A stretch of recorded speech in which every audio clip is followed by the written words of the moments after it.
Hey, salut tout le monde, c'est Pifli, j'espère que vous allez bien. Aujourd'hui, on se retrouve pour une nouvelle vidéo où on va parler des premiers projets dans le jeu vidéo que j'ai pu réaliser. Et je vais vous donner quelques pistes pour que vous aussi, vous puissiez commencer à développer votre propre jeu vidéo. Alors tout d'abord, il faut savoir que développer un jeu vidéo demande énormément de temps et surtout de détermination. Il faut être motivé car au début, vous allez vraiment vous en mordre les doigts. Je vais donc vous présenter quelques jeux que j'ai pu développer lorsque j'étais plus jeune, mais je vais pas tous vous les montrer car ce serait vraiment beaucoup trop long. Allez, c'est parti. Alors, on va remonter le temps.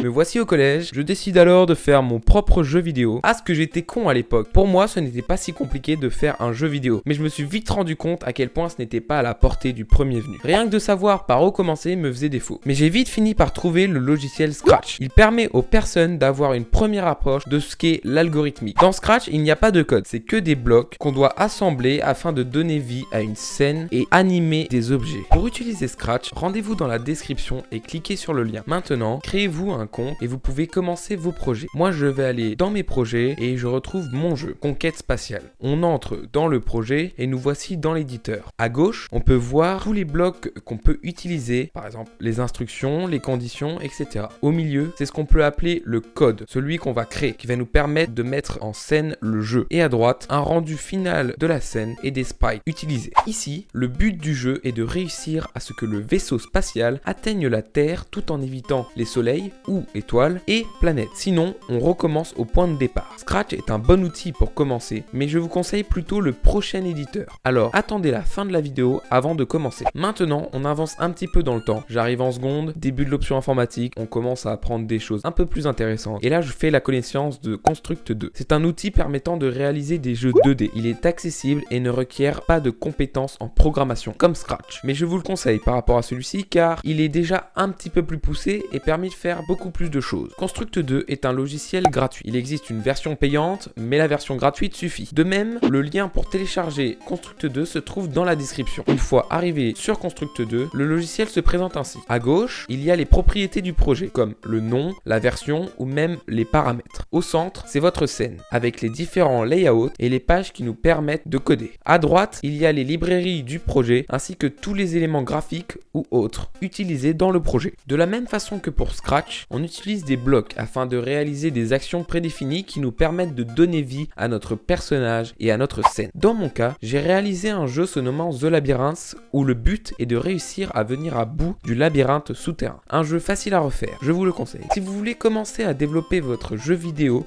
avec un de ces outils que sont Scratch et Construct 2, sachez que beaucoup de vidéos sur YouTube vous permettront de bien vous initier à ces logiciels. Lors de mon stage de première, je vais dans une entreprise dans le domaine de la modélisation 3D et ils utilisent un moteur de jeu qui deviendra celui que j'utilise dans tous mes projets par la suite, Unity. C'est un logiciel ou plus précisément un moteur de jeu vidéo en 2D et 3D. Il permet de créer des jeux multiplateformes, que ce soit mobile, PC, console, et il est nécessaire d'avoir des connaissances en développement car contrairement aux autres, il faut savoir coder soit en C#, soit en JavaScript. Pour ma part, en C#. Un langage de programmation dérivé du C et du C++. J'ai donc réalisé de nombreux jeux grâce à Unity. Le premier fut Mecanir, que je réalisa pendant ce stage. C'est un jeu 3D où le joueur a le contrôle d'un robot et doit récupérer toutes les pièces du vaisseau de ce robot dispersées sur la planète. De plus, le robot a une batterie qui se vide au cours du temps. Il faut donc se dépêcher pour ne pas tomber en panne. Dans un premier lieu, le jeu se jouait sur PC avec les flèches, mais je l'ai adapté en version mobile en y ajoutant des joysticks. Je trouve que c'est plus simple de le contrôler comme ceci. Arrivé en terminale, après plusieurs petits jeux développés avec Unity, je décide alors de développer un plus gros projet en 2D qui me prendra énormément de temps, soit quasiment 6 mois intensifs, tout en sachant que j'allais en cours tous les jours, donc je bossais dessus le soir. Un jeu que j'ai nommé Tuppence World, où on incarne un personnage qui, à la même manière d'un Link dans Zelda, va devoir explorer un monde et vaincre le mal qui se répand. Un jeu adapté pour mobile mais qui n'est toujours pas fini à l'heure actuelle. On va dire que le projet est en pause. On arrive à cette année 2020. Étant en école d'ingénieur informatique, j'ai actuellement un projet en collaboration avec d'autres personnes pour pour sortir un jeu mobile qui n'en est qu'au stade de brouillon, mais le gameplay est bel et bien présent. Le but est d'envoyer des lances et des cibles au fur et à mesure que notre personnage avance, sans en rater une, car sinon c'est le game over. Un jeu qui rend assez addict et qui nous pousse à faire le meilleur score. Par la suite, des costumes, systèmes de monnaie, etc. seront ajoutés et j'espère qu'une première version sortira d'ici la fin de l'année. En tout cas, j'espère que cette vidéo a pu en aider plus d'un. Je vous tiendrai au courant par la suite de comment avancent mes projets. Bref, j'espère que cette vidéo vous aura plu. Surtout, n'hésitez vraiment pas à mettre un gros pouce bleu si cette vidéo vous a plu, car franchement, ça aide énormément la chaîne. De même, posez toutes vos questions en commentaire. Bien sûr, j'y répondrai. On se dit à la prochaine. Allez, salut!